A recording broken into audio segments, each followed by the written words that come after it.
नमस्कार दोस्तों, हाल ही में हुई इंडियन प्रेसिडेंशियल इलेक्शंस के बाद अब द्रौपदी मुर्मू बनेंगी इंडिया की नई प्रेसिडेंट। क्या आप जानते हैं ये ऐसी इलेक्शंस थी जिसमें आम जनता वोट नहीं डालती, बल्कि हमारे द्वारा चुने गए नेता लोग इन इलेक्शंस में वोट डालते हैं।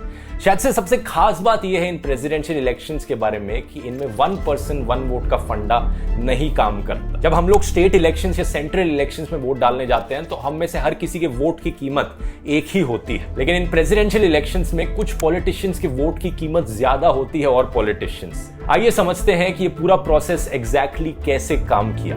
India is all set to get its 15th president. UP और ओडिशा में द्रौपदी मुर्मू के सपोर्ट में क्रॉस वोटिंग हुई है। Dr. Manmohan Singh are being brought in to cast his vote. The presidential polls counting is currently underway, but that hasn't stopped the celebrations from continuing. Traditional dance होगा, आदिवासी होगा, मिठाई उठाई के distribution होगा। This is a very historic, significant moment. Draupadi Murmu ji has become the 15th president of India. Indian constitution के article 58 के according 3 eligibility की conditions हैं कि कौन खड़ा हो सकता है ये इलेक्शंस लड़ने के लिए।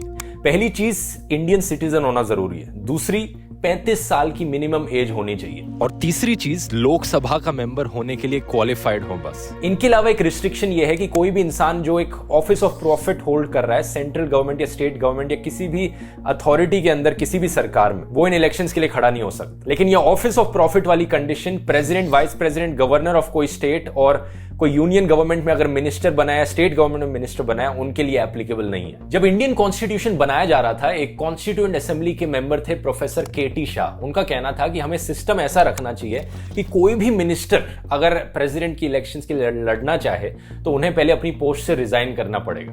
लेकिन डॉक्टर B.R. अम्बेडकर ने इस सजेशन को रिजेक्ट कर दिया था, यह कहकर कि अगर हमने ऐसा सिस्टम रख दिया तो बहुत से मिनिस्टर्स को अगर इलेक्शंस के लिए खड़ा होना है, उन सबको रिजाइन करना पड़ेगा और देश में एडमिनिस्ट्रेटिव केओस आ जाएगा। तो यही रीजन है कि सिस्टम इस तरीके से बनाया गया। अब अगला सवाल यह है कि कौन कौन वोट दे सकता है इन प्रेसिडेंशियल इलेक्शंस में। इसका सीधा जवाब है इलेक्टोरल कॉलेज, मतलब लोकसभा और राज्यसभा के इलेक्टेड मेंबर्स, प्लस अलग अलग स्टेट्स में लेजिस्लेटिव असेंबलीज के इलेक्टेड मेंबर्स, प्लस दिल्ली की न्यू यूनियन टेरिटरी और पुडुचेरी की यूनियन टेरिटरी के इलेक्टेड मेंबर्स। याद रखिए यहां पर इलेक्टेड मेंबर्स कहा जा रहा है। तो राज्यसभा में जो नॉमिनेटेड मेंबर्स हैं वो वोट नहीं दे सकते। अब आते हैं सबसे इंटरेस्टिंग पार्ट पर। 1 पर्सन 1 वोट का सिस्टम इन इलेक्शंस में नहीं काम करता, क्योंकि जिन लोगों ने हमारा कॉन्स्टिट्यूशन बनाया था वो चाहते थे कि एक इक्वल बैलेंस मेंटेन रह सके सारी स्टेट्स के बीच में और यूनियन गवर्नमेंट के बीच में। और इसके अलावा वो ये भी चाहते थे कि अलग अलग स्टेट्स के बीच में एक बैलेंस मेंटेन रह सके। ऐसा नहीं होना चाहिए कि जिस स्टेट से ज्यादा MLA MPs आते हैं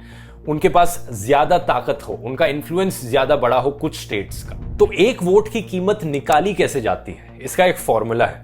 जो एक स्टेट की टोटल पॉपुलेशन है उसे डिवाइड करो by the total number of elected members of the state assembly. जो इसका रिजल्ट निकलेगा उसे 1000 से डिवाइड करो फिर जो रिजल्ट आएगा उसे राउंड ऑफ कर दो to the nearest whole number. एक इंपॉर्टेंट पॉइंट यहां पर यह है कि जब हम एक स्टेट की पॉपुलेशन देख रहे हैं तो साल 1971 में जो पॉपुलेशन थी उस स्टेट की वो कंसिडर करी जाती है। इसके पीछे रीजन ये है कि इंडियन कॉन्स्टिट्यूशन का आर्टिकल 81 कहता है कि लोकसभा का कॉम्पोजिशन 1971 की पॉपुलेशन के अकॉर्डिंग होना चाहिए जब तक साल 2000 के बाद पहला सेंसस पब्लिश ना हो गया हो। लेकिन जैसे कि हम जानते हैं पहला सेंसस क्या, उसके बाद तो 2 और सेंसस हो चुके हैं साल 2000 के बाद। लेकिन हुआ क्या कि 2002 में इस डेट को पोस्टपोन करके 2026 तक कर दिया गया था। तो उसके बाद ही अब रीएडजस्टमेंट करी जाएगी, जो कि मोस्ट प्रोबेबली उसके बाद जो अगला सेंसस लिया जाता है उसके अकॉर्डिंग होगी। तो 2031 में जो पॉपुलेशन होगी उसके बाद इस पूरे सिस्टम को एडजस्ट किया जाएगा। अभी के लिए हम 1971 की पॉपुलेशन ही लेंगे। तो एक एग्जांपल से समझते हैं। हरियाणा की पॉपुलेशन 1971 में थी 1,36,808। हरियाणा में total number of legislative seats है 90। इस नंबर को 90 से डिवाइड करो, आता है 1,11,520। अब इसे 1000 से डिवाइड करो, आएगा नंबर 111.52। अब हम इसे राउंड ऑफ कर देंगे to the next whole number, ये हो गया 112। 112 अब वैल्यू है हरियाणा के MLAs की वोट की। तो हरियाणा से कोई MLA अगर प्रेसिडेंशियल इलेक्शंस में वोट डालेगा तो उस एक वोट की कीमत 112 होगी। अब यही चीज हर स्टेट में एप्लीकेबल है और इस सिस्टम के अकॉर्डिंग उत्तर प्रदेश के जो MLAs हैं उनकी वोट की कीमत सबसे ज्यादा है। उनकी एक वोट की कीमत 208 है और सबसे लोएस्ट जो वैल्यू है वो सिक्किम वाले एमएलएस की है, वहां पर सिर्फ 7 है एक वोट की वैल्यू। अब टोटल में सारे वोट्स की वैल्यू कितनी हुई, फिर से हरियाणा के एग्जांपल से समझते हैं। हरियाणा में जो टोटल वैल्यू ऑफ वोट्स होंगे वो होंगे 1 value of vote multiplied by the total number of votes, तो 112 मल्टीप्लाइड बाय 90, 10,080। अब इसी सेम वैल्यू को हर स्टेट के लिए कैलकुलेट कर लो, दिल्ली और पुडुचेरी के लिए कैलकुलेट कर लो, लेकिन जम्मू एंड कश्मीर को बाहर रखा जाएगा क्योंकि आर्टिकल 370 हटाने के बाद से एक्चुअली में जम्मू एंड कश्मीर एक स्टेट नहीं रही, 2 यूनियन टेरिटरीज अब बन चुकी हैं, लद्दाख और जम्मू एंड कश्मीर की। और क्योंकि इन यूनियन टेरिटरीज में कोई लेजिस्लेटिव असेंबलीज नहीं है, ये प्रेसिडेंट्स रूल के अंडर है, तो अब यहां के पॉलिटिशियंस वोट नहीं कर सकते प्रेसिडेंशियल इलेक्शंस। पहले total number of value of votes of Jammu and Kashmir थी 6,264, तो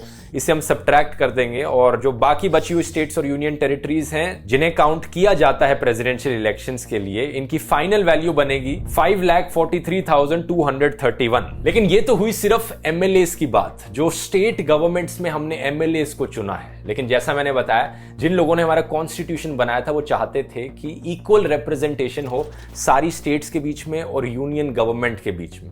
तो लोकसभा राज्यसभा के जो एमपीज हैं उनके सारे वोटों की वैल्यू इक्वल होनी चाहिए इन सारी स्टेट्स के सारे एमएलएस के वोटों के वैल्यू के, और यही होता है। लोकसभा में टोटल में 543 इलेक्टेड एमपीज हैं और राज्यसभा में टोटल में 245 मेंबर्स हैं, जिनमें से 12 एक्चुअली में नॉमिनेटेड है। तो नॉमिनेटेड वालों के हम वोट्स काउंट नहीं करेंगे, बचे इलेक्टेड मेंबर्स राज्यसभा के 233। अब इन दोनों नंबर्स को ऐड करो, 233 plus 543 equals to total 776 elected members of parliament. अब सारे एमएलएस की टोटल वैल्यू ऑफ वोट्स थी 5,43,231, तो सारे एमपीस की जो टोटल वैल्यू ऑफ वोट्स होनी चाहिए वो यही नंबर होना चाहिए, 5,43,231। तो इस नंबर को 776 से डिवाइड करो, आंसर आएगा 700.0399। हम इसे नियरेस्ट होल नंबर में राउंड ऑफ करेंगे, आंसर आया 700। इसका मतलब ये हुआ कि सारे एमपीस की वोट की कीमत है 700। अब यहां पे अलग अलग स्टेट्स के एमपीस को अलग अलग नहीं कंसिडर किया जाता। लोकसभा राज्यसभा जितने भी इलेक्टेड मेंबर्स हैं सबके एक वोट की कीमत है 700। टोटल वैल्यू हो गई एमपी के वोट्स की 700 मल्टीप्लाइड बाय 776, 5,43,200, जो कि अप्रोक्सीमेटली उतना ही होता है जितना सारे एमएलएस की वोट की वैल्यू है। ये राउंडिंग ऑफ की वजह से थोड़ा यहां पर इधर उधर हो रहा है नंबर। अब हम सारे यूनियन गवर्नमेंट की तरफ से जो वोट्स की वैल्यू है और स्टेट गवर्नमेंट्स की तरफ से जो वोट्स की वैल्यू है, इन सब वैल्यूज को ऐड अप करेंगे तो टोटल वैल्यू आएगी, जितने भी सारे वोट्स डाले जा सकते हैं प्रेसिडेंशियल इलेक्शंस में, सबकी टोटल वैल्यू कितनी होती है। ये नंबर है 10,86,431। और फिर कहानी सिंपल है, जिस भी कैंडिडेट को इलेक्शंस जीतनी है उन्हें 50% का मेजोरिटी मार्क क्रॉस करना पड़ेगा। अगर हर पॉलिटिशियन जिन्हें वोट डालना चाहिए वो वोट डालेंगे इन प्रेसिडेंशियल इलेक्शंस में, तो मेजोरिटी मार्क हुआ 5,43,216। लेकिन ऐसा होता नहीं है। जैसे आम जनता भी जब वोट डालने जाती है, हर कोई एक्चुअली में वोट डालता नहीं है, तो यही चीज प्रेसिडेंशियल इलेक्शंस में भी होती है। तो अभी सिचुएशन क्या थी, राज्यसभा में 5 वैकेंसीज थी, स्टेट असेंबलीज में 6 वैकेंसीज थी, 2 एमएलएस को डिस्क्वालीफाई किया गया था, तो टोटल में 4,025 एमएलएस ही बचे जो वोट डाल सकते थे। लेकिन एक्चुअली में उनमें से 3,991 ने ही वोट डाला। टोटल में 771 एमपीज में से सिर्फ 763 ने वोट डाला। ओवरऑल वोटर टर्नआउट फिर भी 99% का था, जो कि आमतौर पर जो आम जनता के बीच में इलेक्शंस होती है उनमें सिर्फ 60-70% का ही आमतौर पर देखने को मिलता है वोटर टर्नआउट, यहां पर 99%। इन इलेक्शंस के बारे में एक और बहुत इंटरेस्टिंग चीज है, ये पॉलिटिशियंस जो वोट डालने जाते हैं इन्हें अपनी पार्टी के द्वारा, ये किसी भी पॉलिटिकल पार्टी के हो सकते हैं, इनकी पॉलिटिकल पार्टी इन्हें फोर्स नहीं कर सकती कि ये पॉलिटिकल पार्टी के पसंदीदा कैंडिडेट को ही वोट करें। जैसे आम जनता की जो इलेक्शंस होती हैं वो भी सीक्रेट बैलेट पर होती हैं, हम सीक्रेटली वोट डालते हैं, किसी के लिए भी वोट डाल सकते हैं बिना किसी को बताए। सेम चीज इन पॉलिटिशियंस के लिए भी है, ये सीक्रेट बैलेट पर वोटिंग करते हैं, बैलेट पेपर पर करते हैं। वैसे ये हम लोग ईवीएम पे करते हैं, ये लोग बैलेट पेपर पर अभी भी करते हैं। और किसको ये वोट डाल रहे हैं किसी को बताने की जरूरत नहीं, यहां पर किसी को पता भी नहीं चलेगा। तो ये डेमोक्रेसी के लिए एक बहुत ही अच्छी चीज है कि किसी भी पॉलिटिकल पार्टी के politicians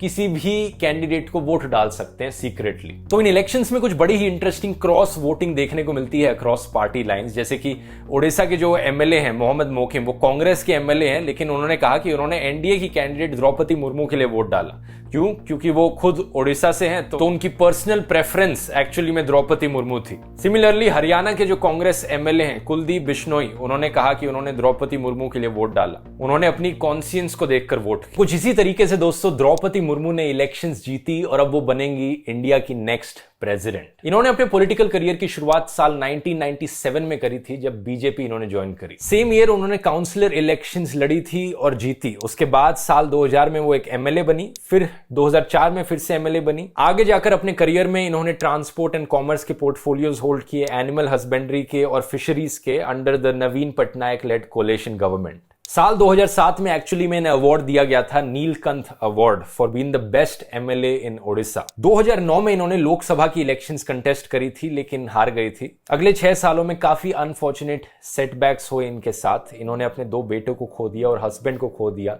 in a series of unfortunate incidents. लेकिन 2015 में सीनियर बीजेपी लीडर्स ने इन्हें झारखंड का गवर्नर बनाया और ये पहली ट्राइबल वुमेन बन गई गवर्नर बनने वाली। ये कहती हैं कि ये गांधी जी, पंडित जवाहरलाल नेहरू और डॉक्टर अंबेडकर को बहुत पसंद करती हैं और काफी कंसर्न भी रेज किया है इन्होंने SC ST की पुअर कंडीशंस के बारे में। कहा जाता है कि इनके आसपास के लोग इनकी सिंप्लिसिटी और हम्बल नेचर को एडमायर करते हैं। और अब जब ये प्रेसिडेंट बनेंगी इंडिया की, ये पहली ट्राइबल होंगी इंडिया की प्रेसिडेंट बनने वाली। इसके अलावा इंडिपेंडेंट इंडिया में बॉर्न होने वाली ये पहली प्रेसिडेंट भी होंगी, क्योंकि इससे पहले जितने भी प्रेसिडेंट्स थे हमारे, वो आजादी से पहले पैदा हुए थे। उम्मीद करता हूं वीडियो हमेशा की तरह इंफॉर्मेटिव लगा होगा। ऐसे ही वोटिंग सिस्टम्स के बारे में अगर आप और डिटेल में जानना चाहते हैं, मैंने पूरी सीरीज बनाई थी इसके ऊपर, यहां पर क्लिक करके उन वीडियोस को देख सकते हैं। बहुत बहुत धन्यवाद।